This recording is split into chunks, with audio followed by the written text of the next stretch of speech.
पापा बहुत गर्मी लग रही है, वो देखो तालाब। मैं तो जा रहा हूँ नहाने। अरे वो नहाने का पानी नहीं है, वो दलदल है। अच्छा भाई, जब यहाँ से आतंकवादी आते हैं तो वो इसमें फंस जाते हैं। हाँ बेटा, ये खास आतंकवादियों के लिए ही बनाया है।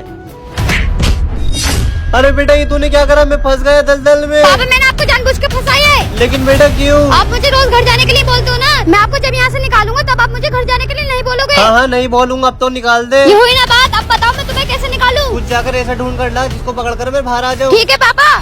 क्यों फौजी, आज मिल गया ना अकेला, और वो भी निहत्था। आतंकवादी, मैं तुझे छोड़ूंगा नहीं। मुझे पहले से इस दलदल के बारे में पता था, लेकिन ये नहीं पता था कि तू खुद इस दलदल में फंस जाएगा।